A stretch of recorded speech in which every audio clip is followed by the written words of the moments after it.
ओम श्री हनुमते नमः। नमस्कार दोस्तों, आपका हमारे YouTube चैनल धार्मिक कथाएं और कहानियां में स्वागत है। आज मंगलवार के दिन सुनिए हनुमान जी की व्रत कथा। व्यास जी ने कहा, एक बार नैमिषारण्य तीर्थ में 80,000 मुनि एकत्र होकर पुराणों के ज्ञाता श्री सूत जी से पूछने लगे, हे महामुनि, आपने हमें अनेक पुराणों की कथाएं सुनाई हैं। अब आप कृपया करके हमें ऐसा व्रत और कथा बताइए जिसके करने से संतान की प्राप्ति हो तथा मनुष्यों को रोग शोक अग्नि सर्व दुख आदि का भय दूर हो, क्योंकि कलयुग में सभी जीवों की आयु बहुत कम है। फिर इस पर उन्हें रोग चिंता के कष्ट लगे रहेंगे तो फिर वह श्री हरि के चरणों में अपना ध्यान कैसे लगा सकेंगे। श्री सूत जी बोले, हे मुनियों, आपने लोक कल्याण के लिए बहुत ही अच्छा प्रश्न पूछा है। एक बार युधिष्ठिर ने भगवान श्री कृष्ण से लोक कल्याण के लिए यही प्रश्न किया था। भगवान श्री कृष्ण और युधिष्ठिर का संवाद तुम्हारे सामने कहता हूँ, ध्यान देकर सुनो। एक समय पांडवों की सभा में श्री कृष्ण जी बैठे हुए थे। तब युधिष्ठिर ने भगवान श्री कृष्ण से प्रश्न किया, हे प्रभु नंदनंदन गोविंद, आपने मेरे लिए अनेकों कथाएं सुनाई है।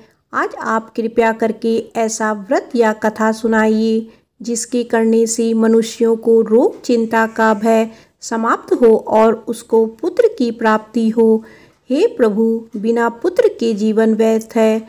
पुत्र के बिना मनुष्य नरकगामी होता है। पुत्र के बिना मनुष्य पितृ ऋण से छुटकारा नहीं पा सकता और ना ही उसका पुत्रगृह नामक नरक से उद्धार हो सकता है। अतः पुत्रदायक व्रत बतलाइए। श्री कृष्ण भगवान से बोले, हे राजन, मैं एक प्राचीन इतिहास सुनाता हूँ, आप उसे ध्यानपूर्वक सुनो। कुंडलपुर नामक एक नगर था। उसमें नंदा नामक एक ब्राह्मण रहता था। भगवान की कृपा से उसके पास सब कुछ था, फिर भी वह दुखी था। इसका कारण यह था कि ब्राह्मण की स्त्री सुनंदा के कोई संतान नहीं थी। सुनंदा पतिव्रता थी, भक्ति पूर्वक श्री हनुमान जी की आराधना करती थी। मंगलवार के दिन व्रत करके अंत में भोजन बनाकर हनुमान जी को भोग लगाने के बाद स्वयं भोजन करती थी। एक बार मंगलवार के दिन ब्राह्मणी गृह कार्य की अधिकता के कारण हनुमान जी को भोग ना लगा सकी तो इस पर उसे बहुत दुख हुआ। उसने कुछ भी नहीं खाया और अपने मन में प्रण किया कि अब तो अगले मंगलवार को ही हनुमान जी को भोग लगाकर अन्न जल ग्रहण करूंगी। ब्राह्मणी सुनंदा प्रतिदिन भोजन बनाती, श्रद्धापूर्वक पति को खिलाती, परंतु स्वयं भोजन नहीं करती और मन ही मन श्री हनुमान जी की आराधना करती रहती। इसी प्रकार 6 दिन गुजर गए और ब्राह्मणी सुनंदा अपने निश्चय के अनुसार भूखी प्यासी निराहार रही। अगले मंगलवार को ब्राह्मणी सुनंदा प्रातःकाल ही बेहोश होकर गिर पड़ी। ब्राह्मणी सुनंदा की इस असीम भक्ति के प्रभाव से श्री हनुमान जी बहुत प्रसन्न हुए और प्रकट होकर बोले, सुनंदा, मैं तेरी भक्ति से बहुत प्रसन्न हूँ, तू उठ और वर मांग। सुनंदा अपने आराध्य देव श्री हनुमान जी को देखकर आनंद की अधिकता से विह्वल हो श्री हनुमान जी के चरणों में गिरकर बोली, हे प्रभु, मेरी कोई संतान नहीं है, कृपया करके मुझे संतान प्राप्ति का आशीर्वाद दे, आपकी अति कृपा होगी।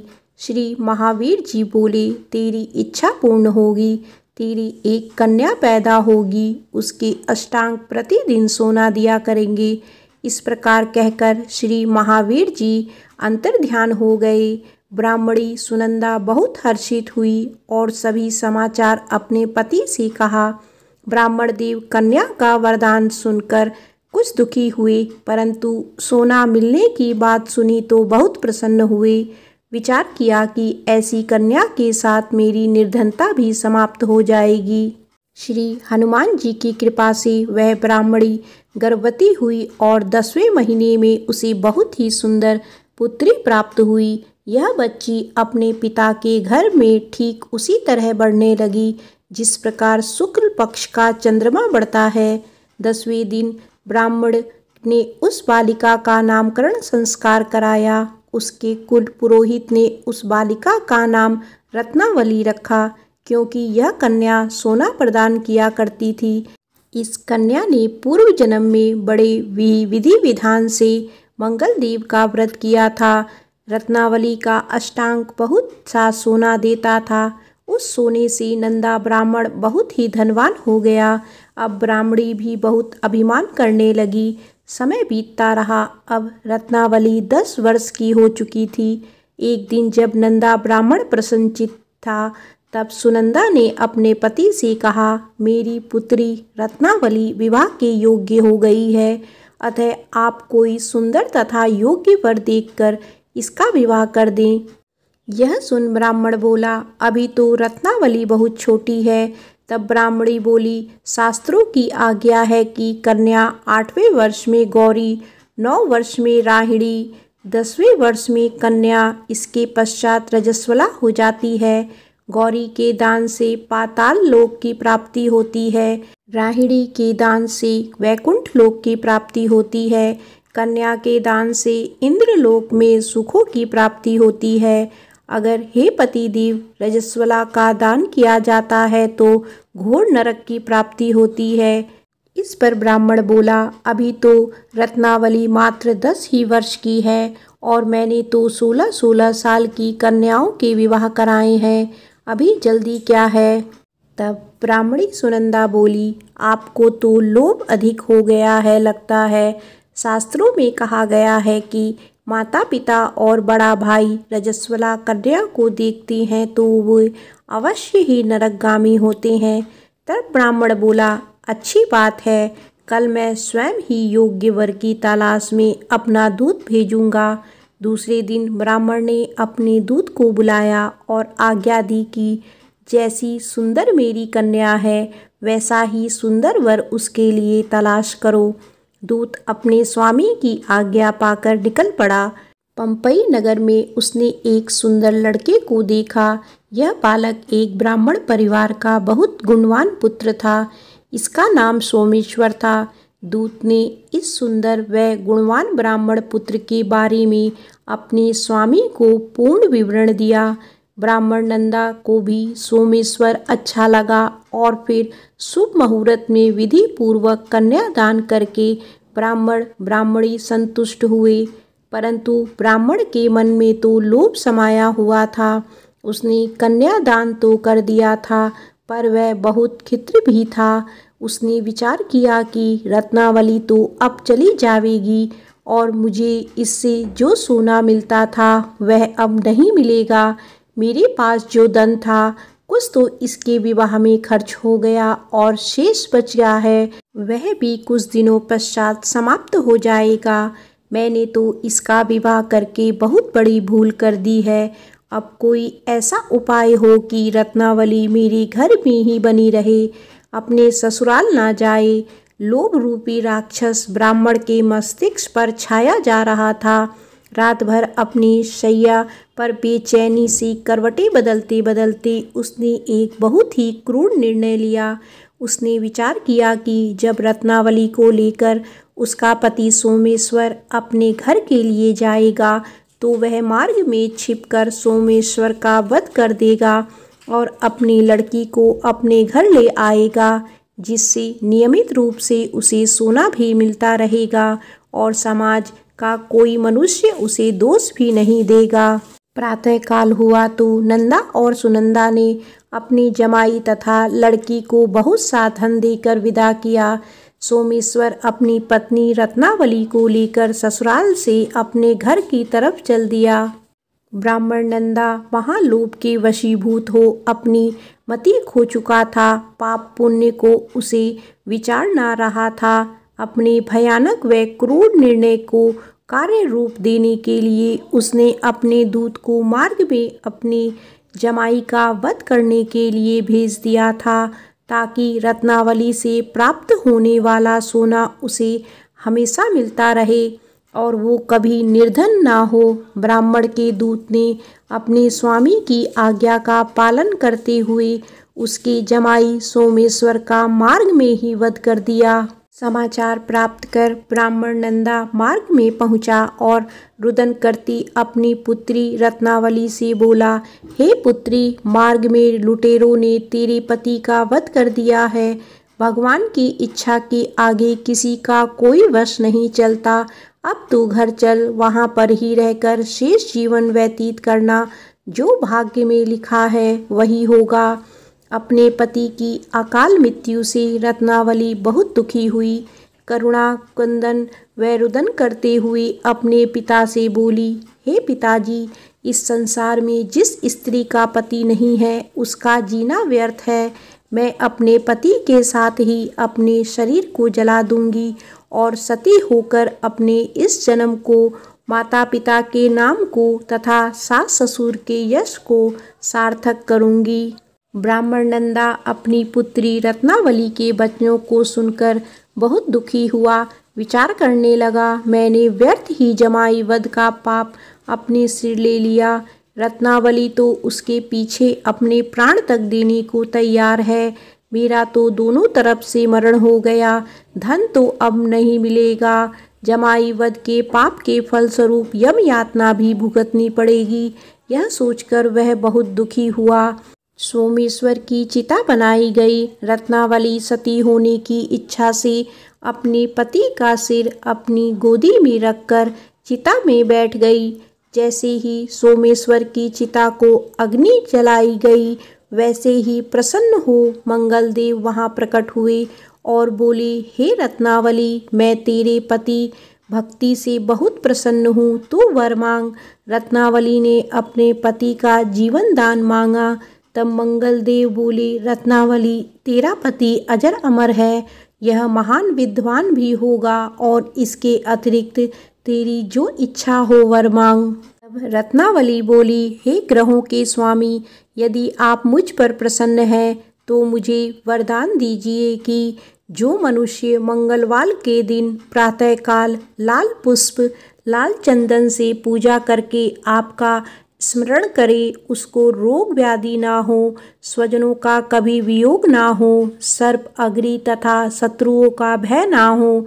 जो स्त्री मंगलवार का व्रत करे वह कभी विधवा ना हो।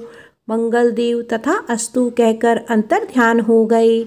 सोमेश्वर मंगलदेव की कृपा से जीवित हो उठा। रत्नावली अपने पति को पुनः प्राप्त कर बहुत प्रसन्न हुई और मंगलदेव का व्रत प्रत्येक मंगलवार को करके व्रतराज और मंगलदेव की कृपा से इस लोक में सुख ऐश्वर्य को भोगते हुए अंत में अपने पति के साथ स्वर्ग लोक को गई। प्रेम से बोलो पवन पुत्र हनुमान की जय। आइए सुनते हैं मंगलवार व्रत की दूसरी कथा। केशव दत्त नाम का एक ब्राह्मण था जो अपनी पत्नी अंजनी के साथ ऋषिनगर गांव में खुशी से रहता था। गांव के सभी लोग ब्राह्मण परिवार का बहुत सम्मान करते थे। उसके पास खूब धन संपत्ति थी, लेकिन उसकी कोई संतान नहीं थी। इस कारण दोनों पति पत्नी दुखी थे। पुत्र प्राप्ति के लिए दोनों हनुमान जी की पूजा करने लगे। ब्राह्मण हर मंगलवार जंगल में हनुमान जी की पूजा करने के लिए जाता। पत्नी घर में ही महावीर का व्रत रखा करती थी। दोनों शाम को बजरंगबली को भोग लगाकर व्रत खोलते थे। ब्राह्मण और उसकी पत्नी को हनुमान जी की पूजा करते करते कई साल बीत गए, लेकिन उन्हें संतान नहीं हुई। एक समय आया जब ब्राह्मण निराश हो गया, परंतु उसने बजरंगबली पर विश्वास नहीं छोड़ा।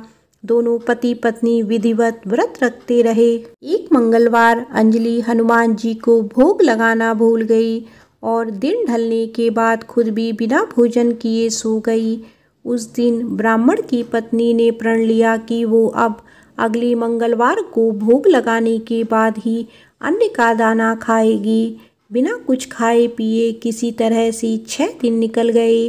मंगलवार का दिन आया और कमजोरी के चलते वे बेहोश हो गई। हनुमान जी अंजलि की निष्ठा देखकर प्रसन्न हो गए। बेहोशी में ही ब्राह्मणी को हनुमान जी ने दर्शन दिए और कहा, पुत्री उठो, तुम हर मंगलवार पूरी निष्ठा के साथ मेरा व्रत करती हो। मैं तुम्हारी भक्ति से बहुत प्रसन्न हूँ। इस बात से खुश होकर मैं तुम्हारी मनोकामना पूरी करने का वरदान देता हूँ। तुम्हें पुत्र की प्राप्ति होगी जो तुम्हारा खूब ध्यान रखेगा। इतना कहकर बजरंगबली वहाँ से अंतर्ध्यान हो गए। तभी अंजलि उठी और भोजन तैयार करके उसने सबसे पहले हनुमान जी को भोग लगाया। इसके बाद खुद भी भोजन किया। केशव दत्त घर लौटा तो ब्राह्मणी ने उसे पूरी बात बताई। पुत्र वरदान की बात सुनकर ब्राह्मण को यकीन नहीं हुआ और वह अपनी पत्नी पर शक करने लगा। उसने अपनी पत्नी से बोला, तुम झूठ बोल रही हो, तुमने मेरे साथ धोखा किया है। कुछ समय बाद ब्राह्मण के घर एक सुंदर पुत्र का जन्म हुआ। दोनों ने उसका नाम हनुमान जी के नाम पर मंगल प्रसाद रखा। ब्राह्मण को हमेशा यही लगता था कि उसकी पत्नी उसे झूठी कहानी सुनाई है और उसके साथ छल किया है। यह सोचकर वह बच्चे को मारने की साजिश करने लगा। एक दिन मौका देखकर ब्राह्मण कुएं पर नहाते जाते समय बच्चे को अपने साथ ले गया। वहां उसने बच्चे को कुएं में फेंक दिया। ब्राह्मण के घर लौटने पर पत्नी ने उससे पूछा, मंगल कहाँ रह गया? वो भी तो आपके साथ गया था। पत्नी के सवाल सुनकर ब्राह्मण पहले थोड़ा घबराया और फिर बोला कि मंगल उसके साथ नहीं था। तभी पीछे से मंगल मुस्कुराते हुए सामने आया। यह देखकर ब्राह्मण दंग रह गया। केशव दत्त को रात को यह सोचकर नींद नहीं आई कि मंगलदास कैसे घर वापस आया। उसी रात बजरंगबली ने ब्राह्मण को सपने में दर्शन दिए।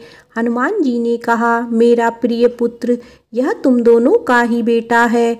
मैंने तुम्हारी और तुम्हारी पत्नी की भक्ति से खुश होकर तुम्हारी मनोकामना को पूरा किया था। अपने पुत्र मंगलदास को अपना लो और अपनी पवित्र स्त्री पर शक करना छोड़ दो। सुबह उठकर ब्राह्मण ने सबसे पहले अपने बेटे को गले लगाया, फिर अपनी पत्नी से माफ़ी मांगी। उसके बाद ब्राह्मण ने अपनी पत्नी को बताया कि वह किस तरह उस पर शक किया करता था और मंगलदास को अपना पुत्र नहीं मानता था। ब्राह्मण की पत्नी ने उसे माफ़ कर दिया और तीनों खुशी खुशी एक साथ रहने लगे। प्रेम से बोलो बजरंगबली की जय।